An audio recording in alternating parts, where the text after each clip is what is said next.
എല്ലാരും വിധിക്കധീനര്, ഞാനും എന്റെ വിധിക്കധീനനായി.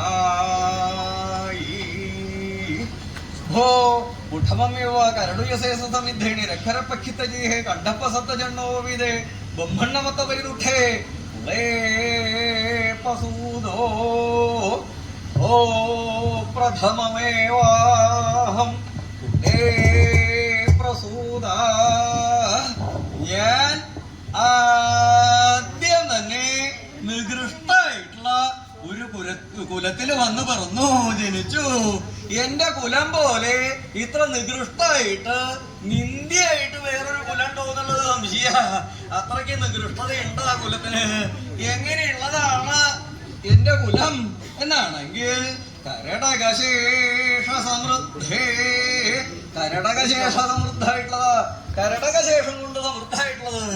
കരടകശേഷം കൊണ്ട് സമൃദ്ധായിട്ടുള്ളത് എന്ന് പറഞ്ഞാലോ കാക്കയുടെ ഉച്ഛിഷ്ടം ഭക്ഷിച്ച് പുഷ്ടിപ്പെട്ട് വളർന്നു വന്നിട്ടുള്ളതാണ് ഞങ്ങളുടെ വംശം, എന്റെ വംശം. കാക്കയുടെ ഉച്ഛിഷ്ടം എന്ന് പറഞ്ഞാലോ കാക്കയ്ക്ക് കൊടുത്ത് ബാക്കിയായിട്ടുള്ള സാധനം അതാ ശിഷ്ടം എന്ന് പറഞ്ഞാൽ ചിലപ്പോ മനസ്സിലാവില്ല. കാലങ്ങൾ പരിഷ്കരിച്ചിട്ട് ചില ആളുകൾ അങ്ങനെയുണ്ട്. ചിലർക്ക് കഴിക്കാൻ കൊടുക്ക അതിന്ന് ശേഷിച്ചത് കഴിക്കുക എന്നുള്ള ആളുകളുണ്ട്. അങ്ങനെയുള്ളതുണ്ട്. ചിലപ്പോ അതിന്ന് കൊത്തിപ്പറുത്ത് എടുത്ത് കഴിക്കുക. അതല്ല, കാക്കയ്ക്ക് കൊടുക്കാനായിട്ട് ഉണ്ടാക്കുക. അതുണ്ടാക്കി കാക്കയ്ക്ക് മാത്രമായിട്ടല്ല, ആ കാക്കയ്ക്ക് കൊടുക്കേണ്ടത് അവിടെ സമർപ്പിച്ച് അത് ബാക്കിയായിട്ട് ശേഷിക്കണത് അത് ഭക്ഷിച്ചിട്ടാണ് ഞങ്ങളുടെ വംശം വളർന്ന് വലുതായിട്ട് വന്നിട്ടുള്ളതെന്ന്. അതായത് ആർക്കാ അത് കഴിക്കേണ്ടി വരിക? ഓയ്ക്കുവന്മാര്. ഓയ്ക്കുവൻ വംശത്തിലാണ് ജനിച്ചേക്കണത്. സംസ്കാരത്തിന്റെ ക്രിയകള്, പിണ്ടത്തിന്റെ ക്രിയകള്, ചാത്തങ്ങള്, ഇങ്ങനെ ഒരു കൂട്ടം കാര്യങ്ങളാണ് ഞങ്ങൾക്ക് ചെയ്യിക്കാനായിട്ടുള്ളത്. ആരാനും എങ്ങാനും ചത്തൂന്ന് കേട്ടാൽ അവിടെ ചെല്ലണം. അവിടെ ചെന്നിട്ടോ അവിടെ എത്തിക്കഴിഞ്ഞാൽ ആരാ ചത്തത് എന്നുള്ളത് ആദ്യം മനസ്സിലാക്കേണ്ടത്. കേട്ടപ്പോ ആരാ ചത്തത് എന്നുള്ളത് മനസ്സിലാക്കാണ്ടോ കിടക്കണ കിടപ്പ് കണ്ടാ അറിഞ്ഞൂടെ? അതല്ല. പിന്നെയോ ഈ സിദ്ധി കൂടിയിട്ടുള്ളത് ഋഗ്വേദിയാണോ യജുർവേദിയാണോ സാമവേദിയാണോ എന്നുള്ളതാ. മുഴുവൻ അങ്ങോട്ട് വിസ്തരിക്കണം ഇരിക്കണില്ല കേട്ടോ. ഋഗ്വേദിയും സാമവേദിയും യജുർവേദിയും ആണോ എന്ന് മാത്രമല്ല, അതൊക്കെ ഇഷ്യുണ്ടോ ഇനി ഓരോ വിഭാഗങ്ങള്. ഇത് മാത്രമല്ല, ഏകാഗ്നിയാണോ ത്രേതാഗ്നിയാണോ എന്നുള്ളതും കൂടി അറിയണം.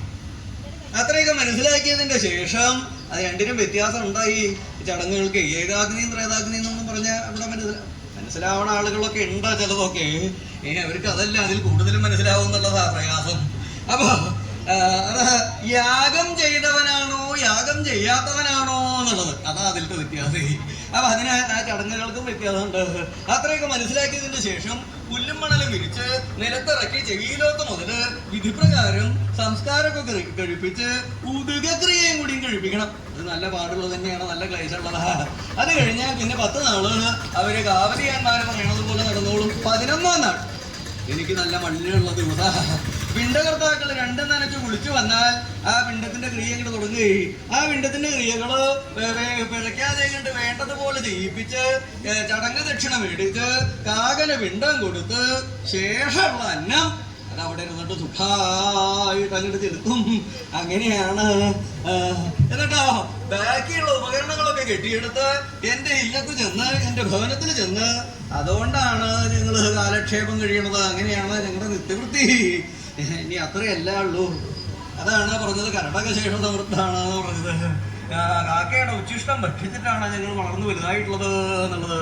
അത്രയല്ല വൈശിഷ്ട്യമുള്ളൂ. പിന്നെയോ നിരക്ഷര പക്ഷിതജിഹേ, നിരക്ഷര പ്രക്ഷിപ്ത ജിഹ്വമാണ് ഞങ്ങളുടെ വംശം. അതെന്താ? ഈ മന്ത്രങ്ങള് ഒരു കൂട്ടം ചൊല്ലേണ്ട സമയത്ത് അക്ഷരങ്ങൾ തീണ്ടാതെയും തീണ്ടുകിൽ വേണ്ടും വണ്ണമാകാതെയും ഇരുന്നു ഞങ്ങളുടെ വംശം. അങ്ങനെയുള്ളതാ. അത് എന്തേപ്പ അങ്ങനെ സംഭവിക്കാൻ? അത് ഈ വേദശാസ്ത്രാദികൾ വേണ്ടും വണ്ണം അത് നേരെയാവും തോന്നുന്നില്ലേ? അതെന്താ? വേദശാസ്ത്രാദികൾ വേണ്ടും വണ്ണം അഭ്യസിച്ചിട്ടില്ലേ? അതുകൊണ്ടാണ് അതൊക്കെ ഇങ്ങനെ അപകടമായി തീരണത് ഇടയ്ക്ക്. അപ്പോ അതുകൊണ്ട് എന്തായി എന്നല്ലേ?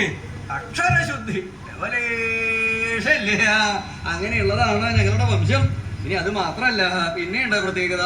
കണ്ഠപ്രസക്തജണ്ണോപവീത, കണ്ഠപ്രസക്ത യജ്ഞോപവീത, കണ്ഠത്തിങ്കൽ യജ്ഞോപവീതം ഉണ്ട്.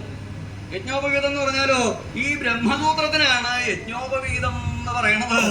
അത് മരത്തിന് വള്ളി ചുറ്റിയ കണക്ക് ഒന്നുണ്ടാവും തന്നെ ഉള്ളൂ.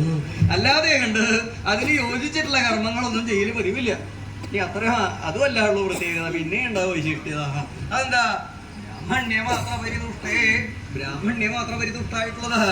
ബ്രാഹ്മണനായി ജനിച്ചത് തന്നെ പരമഭാഗ്യമായി സങ്കല്പിച്ച് അതിനികൃഷ്ടമായിരുന്നു ഞങ്ങളുടെ വംശം. അങ്ങനെയുള്ള ഒരു ഓക്കിയൻ വംശത്തിലാണ് എന്റെ ജനനം. ബ്രാഹ്മണ്യ മാത്ര പരിതുഷ്ടമനാക്ഷരാഢ്യം ഗാഗാന്ന പുഷ്ടമൂഴിതമതി പ്രധാനം. ഈ വണ്ണമുള്ള വസുധാസുര വംശമൊന്നിൽ മുന്നം പിറന്നു പരിചോട് വളർന്നു ഞാനും. അങ്ങനെ ആ ഓക്കിയ വംശത്തിൽ അതിനികൃഷ്ടമായിട്ടുള്ളൊരു വംശത്തിൽ ജനിച്ച് അങ്ങനെ കാലം കുറച്ചങ്ങനെ കഴിഞ്ഞു. പിന്നെയോ പിന്നെ മുന്നേകിലും എന്റെ ബുദ്ധിമോശത്താൽ അശ്രീയായൊരു വേല ചെയ്തിടേ. അതോ തിരിയം അമ്മാണങ്കേഹേ അസനനാസേണ ബുഭുക്കിതോ പാദരസമരോഹേണ സഖ്യ സമണയം ഭജിതോ നീ അതാ തിരിയം. പിന്നെ രണ്ടാമതായിട്ടുള്ള കാര്യം, ആദ്യം ഔദ്യോഗിക വംശത്തിലുള്ള ജനനം.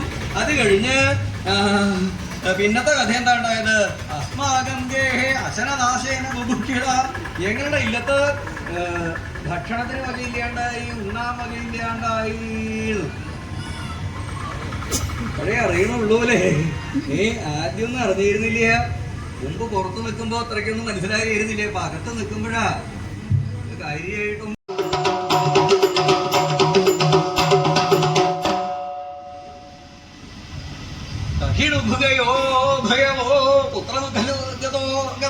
ഭഗവാൻ എവിടെ? എന്റെ സ്വാമിയാരെവിടെ? സ്വാമിയാരെ കാണാനില്ലോ. സാധാരണ ഇവിടെ ഇരിക്കാറ് പതിവ്. അപ്പൊ അദ്ദേഹത്തിന് ഇവിടെ കാണാനില്ല. എവിടെ പോയിരിക്കണു അദ്ദേഹം? ഓ മനസ്സിലായി മനസ്സിലായി. ആയേസോ ദുട്ടൊളുങ്ങി പാദരസമോഹേണ ഏയായി ഭിക്ക ആഹിണ്ടതും പൂവം കഥോത്തിതൊക്കെ നീ ആയേഷ ദുഷ്ടലിംഗി പ്രാതരശനലോഭേന ഏകായി ഭിക്ഷാഹിണ്ടിതും പൂർവം കഥയിത് തർക്കയാമി. ആ ദുഷ്ടലിംഗി ഉണ്ടല്ലോ, ആ കള്ളസന്യാസി കൊള്ളരുതാത്ത സ്വാമിയാര്, എന്റെ സ്വാമിയാര്, അദ്ദേഹം അങ്ങോട്ട് പോയേക്കിന്. എന്താ ഭിക്ഷ തണ്ടാനായിട്ട് പോയേക്കിന്റെയാണ് കാലത്ത്. സംശയമില്ല. ഓ അത് അങ്ങോട്ട് പോണ തന്നെയാണ്. സാധാരണ ഞാൻ അദ്ദേഹത്തിന്റെ അടുത്തെത്തി, ഞാനും അദ്ദേഹം കൂടിയിട്ടാണ് ഭിക്ഷ തണ്ടാനായിട്ട് ഭിക്ഷാടനത്തിനായിട്ട് ഇറങ്ങല് ഒരു. ഇന്ന് എനിക്ക് ലേശം പുറപ്പെടാനൊന്ന് താമസിച്ചോന്നൊരു സംശയം. അത്ര തന്നെ ഉള്ളൂ കേട്ടോ. ഇതൊക്കെ വലിയൊരു അപരാധമായിട്ടൊക്കെ ആളുകൾ പറയണ്ട.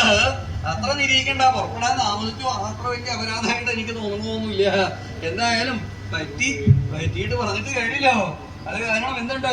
തദൂരഗതം ഭഗവന്തം സംഭവേമി, തദൂരഗതം ഭഗവന്തം സംഭവേമി. എന്റെ സ്വാമിയാര് അധികം ദൂരത്ത് എത്തുന്നതിന് മുമ്പ് ഞാൻ അദ്ദേഹത്തിന് ചെന്ന് സംഭാവന ചെയ്യട്ടെ. സംഭാവന ചെയ്യാന്ന് പറഞ്ഞാലോ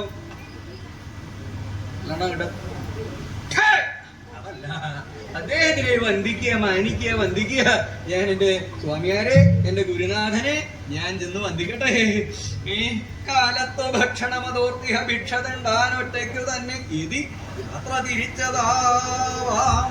കാണാമടുത്തെവിടെയെങ്കിലും ആശു ചെന്നു മാനിച്ചിടാം ബഹുമതം ഗുരുശിഷ്യബന്ധം. എന്റെ സ്വാമിയാര് വളരെ ദൂരെ എത്തുന്നതിന് മുമ്പ് ഞാൻ അദ്ദേഹത്തിന്റെ അടുത്തേക്ക് വേഗം ചെല്ലട്ടെ. ഞാൻ അദ്ദേഹത്തിനെ ചെന്നിട്ട് വന്ദിക്കട്ടെ.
അതിശയായിട്ടുള്ള കുയിൽനാഥ കേൾക്കണത്, കുയിലിന്റെ ശബ്ദ കേൾക്കണത്. വിരോധല്യ. അതിമനോഹരായിട്ടുള്ള ഉദ്യാനം. ആ ഉദ്യാനത്തിൽ അതിധാരാളമായിട്ടുള്ള വൃക്ഷലതാദികളുണ്ട്. അത് വസന്തകാലം വന്ന സമയത്തെങ്കിൽ പൂക്കേണ്ടത് പൂത്തിട്ടുണ്ട്, തളിർക്കേണ്ടത് തളിർത്തിട്ടുണ്ട്, കായ്ക്കേണ്ടത് കായ്ച്ചിട്ടുണ്ട്. അവിടെ അതിധാരാളമായിട്ടുള്ള കുയിലുകളുണ്ട്. ആ കുയിലുകള് ആ തളിര് കൊത്തി ഭക്ഷിച്ച് മതിച്ചു വശമായിട്ട് പാടണ പാട്ട്, ശബ്ദിച്ചു വശമായി കേൾക്കണതാണ് കേൾക്കണത്, കുയിലിന്റെ പാട്ടാണ് കേൾക്കണത്. സംശയില്ല. നഖു അയം കോയിളരവോ നഖന്വയം കോകിരവ. ഇത് കുയിൽനാഥല്ല, കുയിലിന്റെ പാട്ടല്ല. കുയിൽനാഥത്തിന് ഇത്ര അക്ഷര വ്യക്തത ഉണ്ടാവില്ല. ഇത് അക്ഷരങ്ങൾ സ്പഷ്ടമായിട്ട് മനസ്സിലാവുന്നുണ്ട്. അപ്പോ വേറെ എന്താ, പിന്നെ എന്തായിരിക്കാം? പായസേ ഖിതപഖിതമ്യോ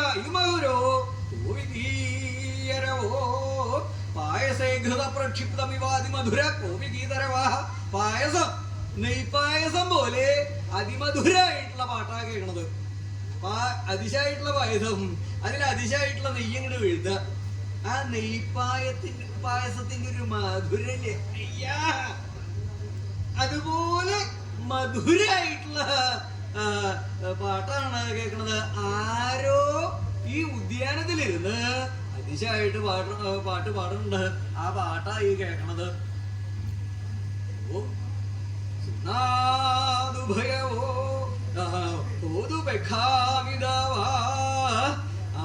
ആരാ ഈ പാടണത്? പാട്ട് അതിശയായിട്ടാണ്. ആ പാടണത് ആരാണെന്നുള്ളതൊന്ന് കാണട്ടെ. കാരണം ആ പാട്ട് അത് കേമായിട്ടുണ്ട്.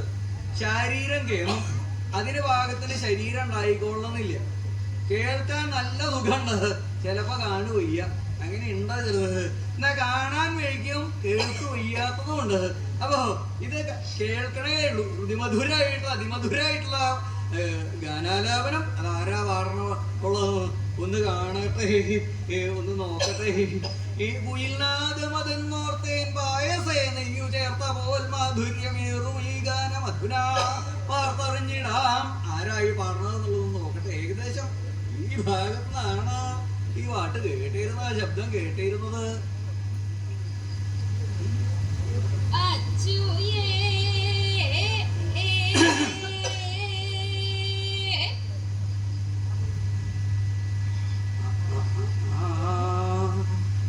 പാട്ട് മാത്രല്ല, ചില വിളികളും കേൾക്കുന്നുണ്ട് അവിടുന്ന്. അവിഹ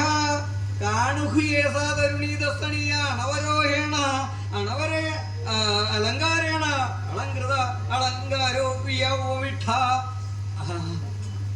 ആ കാണുഖല്ലുവേഷ തരുണി. ആരായി ചെറുപ്പക്കാരത്തി? അവൾ ആരാ? ഈ ദർശനീയ, നല്ല സൗന്ദര്യം ഉണ്ട്. അമ്പോ ഈ അതിസൗന്ദര്യമുണ്ട്, നല്ല ചെറുപ്പം, അങ്ങനെയുള്ളതാ. അനവരോഹേണ അലങ്കാരേണ അലങ്കൃത. അനവരോഹമായിരിക്കുന്ന അലങ്കാരം കൊണ്ട് അലങ്കൃതയാ ഉണ്ടാവും. ഇല്ലാണ്ട് പറ്റില്ല. എന്തായാലും നന്നായിട്ടുണ്ട്.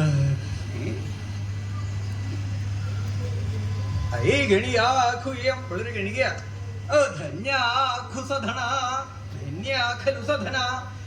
ധനികന്മാര് ധന്യന്മാരായി.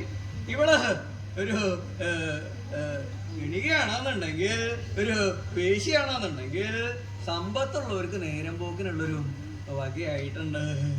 ഈ അന്ന് കൂടിയിട്ടുണ്ട്.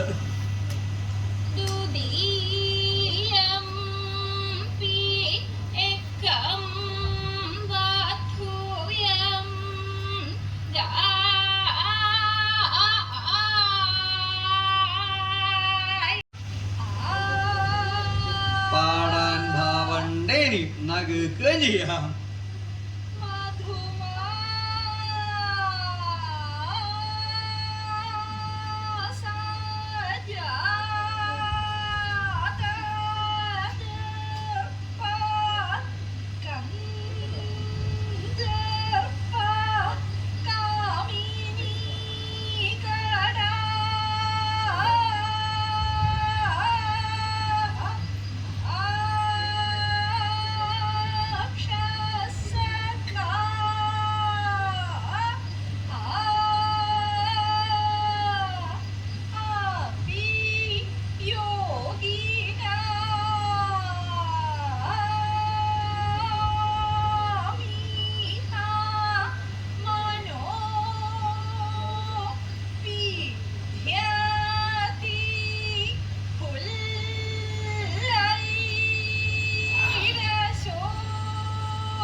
പ്രസവതി കണ്ഠാദോ അതിമധുരം പ്രസവതി കണ്ഠാൽ ആ അവളുടെ കണ്ഠത്തിൽ നിന്ന് ആ പാട്ട് ഇങ്ങനെ പുറപ്പെടുക.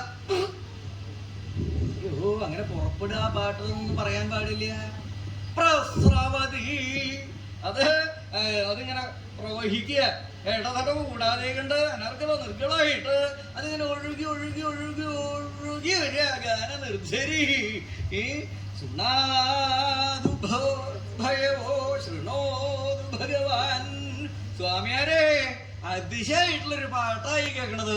ഇങ്ങനൊരു പാട്ട് ഞാൻ അടുത്ത കാലത്തൊന്നും കേട്ടിട്ടില്ല, ഇനി കേൾക്കാൻ പറ്റുമെന്ന് തോന്നണില്ല. അതുകൊണ്ട് സാരം നേരം ഈ പാട്ടൊന്ന് അനുഭവിക്കൂ സ്വാമിയാരെ. കളകോമളകളമതിൽ നിന്നൊഴുകി വരും ഗാനം എത്രയും മധുരം, കേട്ടു സുഖിക്കുക ഭഗവൻ. യോഗാഭ്യാസം നിനക്കിരതിവിരസം. അങ്ങനെയുള്ള ഈ യോഗവിദ്യയൊക്കെ നമുക്ക് പിന്നെ എപ്പോഴെങ്കിലും ആവാം. സാര നേരം ഈ പാട്ടൊന്ന് കേൾക്കൂ സ്വാമിയാരെ. പ്രയോജനം ശ്രോത്രം പ്രസംഗമാത്ര ആഗച്ഛാമി. ശബ്ദപ്രയോജനം ശ്രോത്രം പ്രസംഗമത്ര ന ഗച്ഛാമി. ശ്രോത്രം ശബ്ദപ്രയോജനമായിട്ടുള്ളതാ ചെവി, ശ്രവണേന്ദ്രിയം. അതിന്റെ ധർമ്മം എന്താ? അത് ശബ്ദപ്രയോജന, അത് അതിന് ഉപയോഗമുള്ളതാ. ശബ്ദം കേൾക്കുക എന്നുള്ളതാ അതിന്റെ ധർമ്മം. ഓരോ ഇന്ദ്രിയങ്ങളുണ്ടല്ലോ, ആ ഓരോ ഇന്ദ്രിയങ്ങൾക്ക് ഓരോ ധർമ്മങ്ങളുണ്ട്. അപ്പൊ ചെവിയുടെ ധർമ്മം ശബ്ദം കേൾക്കുക. എന്ത് ശബ്ദമായാലും വിരോധമില്ല, അത് കേൾക്കാണ്ടിരിക്കാൻ നിർവാഹമില്ല. അദ്ദേഹത്തിന് ചെവി ഉണ്ടല്ലോ കേട്ടോ. പ്രസംഗമത്ര ന ഗച്ഛാമി. പ്രസംഗത്തിനെ ചെയ്യണില്ലേ, അത് കുറെ വിശേഷമായിട്ടുള്ള ശബ്ദമാണ്, അതിശയായിട്ടുള്ള പാട്ടാണ്, സുഖമായിട്ടുള്ള പാട്ടാണ് എന്ന് കണക്കാക്കിയിട്ട് അതിനെ ശ്രദ്ധിച്ച് കേൾക്കാൻ ഭാവമില്ല സ്വാമിയാരേ.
മുഹൂർത്തം സ്ഥിത്വാ പ്രാണാൻ ഹരാമി.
ക്ഷീണേനാസ്യ കർമ്മണ ദ്രവ്യം. അദ്ദേഹത്തിന് വലിയ പരിഭ്രമമില്ല, പരിഭ്രമമുള്ള ചേട്ടമാന. അദ്ദേഹം പറയണു ക്ഷീണേനാസ്യ കർമ്മണ ഭവിതവ്യം. അവളുടെ കർമ്മം ക്ഷീണമായിരിക്കും സമയത്തെങ്കിൽ ഭവിതവ്യമായിട്ടുള്ളതാണ്. അവളുടെ കർമ്മം അവസാനിച്ചുകൊണ്ട് സംഭവിച്ചേക്കുന്നതാണ്. അതെന്താ അവളുടെ കർമ്മം അവസാനിച്ചുകൊണ്ടാന്ന് പറയാൻ?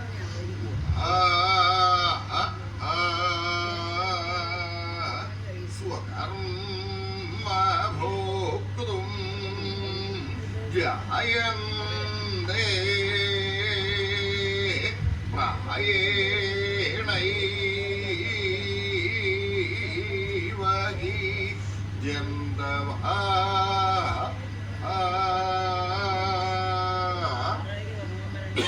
ക്ഷീണേ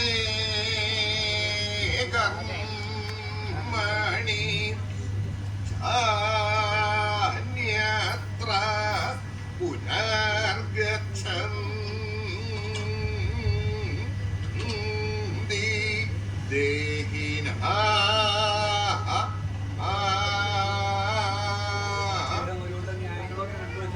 സുകർമ്മഭവകൃതം ധ്യായന്തേ ക്ഷീണേ കർമ്മണി ജാന്യത ഗച്ഛന്തി ദേഹിനാം. പ്രായേണ ജന്തവാ സുകർമ്മഭോക്തം ജായന്തേ. മിക്കവാറും എല്ലാ ജന്തുക്കളും എല്ലാ ജീവജാലങ്ങളും അവരുടെ കർമ്മത്തിനെ അനുഭവിക്കാനായിക്കൊണ്ട് ജനിക്കണം. ഓരോന്ന് ഓരോ മനസ്സിലായില്ല? അപ്പൊ അത് ഇങ്ങനെ ഒരു തരത്തില്, മറ്റത് വേറൊരു തരത്തില്, അത് വേറൊരു തരത്തില്, അങ്ങേ പുറത്ത് വേറൊരു തരത്തില്.